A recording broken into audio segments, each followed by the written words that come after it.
Oh man, commercial properties are cooked for 2025. They're already cooking in 2024. We just had a new report from Atom come out. That's ATTOM. Great place to get a lot of data from. And unfortunately, they gave us some news that we don't want to be hearing. And that news is that commercial foreclosures have spiked once again. And you wonder, why commercial? Why not residential? I want to buy a house. I don't want to buy a commercial building. Well, it's because the lending guidelines are different for commercial property. And also, you can't get a 30-year fixed rate on commercial property. Well, maybe there's some exceptions to that rule, but generally they get 5, 7, or 10-year notes amortized over 30 years, and then they have to refinance at some point in time. And when interest rates rise like they have in the last few years, then some of the people that are coming due on their terms, well, guess what? They can't refinance because the numbers don't make sense for a bank to loan. So believe it or not, we had spikes of up to 48% more foreclosures in the commercial space. Let's talk about this. You know, when it comes to September 2023 to September 2024, the data just came out. I know we're at the end of October right now. We spiked 48% more foreclosures on a year-over-year basis. But some places like California, well, they had the actual worst number. Believe it or not, they have 238% more foreclosures in September 2024 than in 23. That is over 3 times the amount of foreclosures. And this is all showing that there's continued stress within the commercial real estate space. Why is it that commercial properties are having so much more trouble than residential properties? Well, before I get into that, let's just be real. Residential properties are having trouble. In my area, Sarasota, Florida, I'm a real estate agent, by the way. My name is Maciek Zaremba. In my area here, it is taking a lot longer for homes to sell. Also, we get hit by hurricanes. We have other factors that hit us here. However, in the commercial space, they're experiencing a lot of troubles, first and foremost, because of the refinancing component, the required refinancing component when you still have a loan on it. But also, they're looking at higher vacancy rates than residential property. Now, this is not something that you can just change overnight. The government can't do anything to make it change. And commercial real estate is, you know, there's all types. There's industrial, there's large vacant land, there's farming, there's multifamily housing, there's office space. There's just so many different types. And these are different sectors of the economy. So different sectors have different demand levels, and they're kind of grouping it all into one with, you know, just like residential is just one for when you just buy a home, and the vacancy rates is just like how many people are renting, how many people are not renting.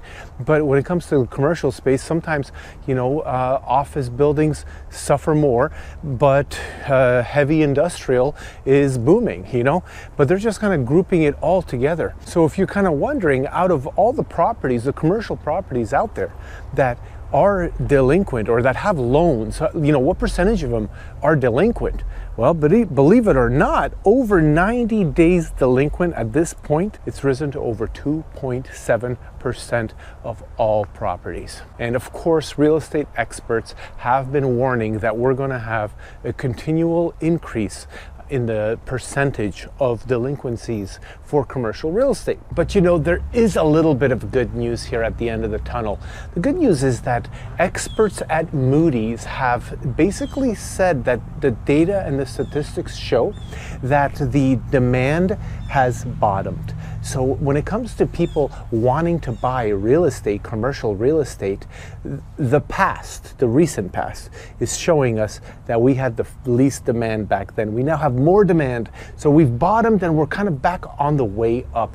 So that is really good news, because that's what it's going to take. It's going to take demand to go and buy the properties that are not able to refinance their debt and are facing late payments or possible foreclosure. They're actually saying that the first time in 2 years, our demand has increased. And I'm hopeful for that indeed this is the bottoming. But in reality, it really depends on who the next president's going to be. One of the problems that I see for commercial real estate is if the tax plan that Kamala Harris has proposed goes into effect. Just hear me out on this. I'm not pushing this or that candidate. I'm just telling you what the tax plan that Kamala Harris has said that she's going to implement. There's two problems with it for real estate investors, but especially for commercial real estate investors. First problem is the unrealized capital gains tax. What does this mean if you don't know these terms? It's very simple. Look at it this way. You bought a commercial property for $1 million 20 years ago, or your parents did or something, right? For $1 million. But now it's worth $5 million and you're not selling, you're just holding it. And let's just say you don't even have a mortgage on it. You just are bringing in the income. Well, the new tax plan that she's going to be proposing and implementing, this is part of her campaign promises, so who knows if it'll actually happen, is that they're going to take the equity, you know, the how much money you have made on it, so the difference between the purchase price, 1 million, and the current market value, which is 5 million. So they're going to take $4 million and they're going to tax you on it. So you don't have to, usually this is you have to sell it to have a taxable event. If you refinance and pull cash out, that is not a taxable event, but they're trying to change the IRS rules and the law where there's going to be money generated for government by taxing unrealized capital gains. Once you sell the property, that's a realized capital gain. But when you're not selling it yet, that's unrealized. And what percentage is that going to be? Well, let's just say they keep it at 20%, which I believe is what long-term capital gains tax rate is right now. So you're going to have to pay 20% on $4 million. So you're going to have to pay $800,000. Where are you going to get that money? Where? It probably doesn't even bring in $800,000 in annual revenue if you have no mortgage on it, mind you, taxes and insurance. So this is a disincentivizing tax strategy for real estate investors, right? The next thing that the Harris campaign is proposing is increasing the capital gains tax. I believe she said to 42%. So finally, when you do sell that property for $5 million and you have $4 million of gain, of profit, they're going to charge you 42% of that $4 million. I mean, 42%. Do the math. That is absolutely ridiculous. That's crazy. So this is going to disincentivize investors from just buying more real estate, right? Maybe they're going to have some exceptions. I don't know.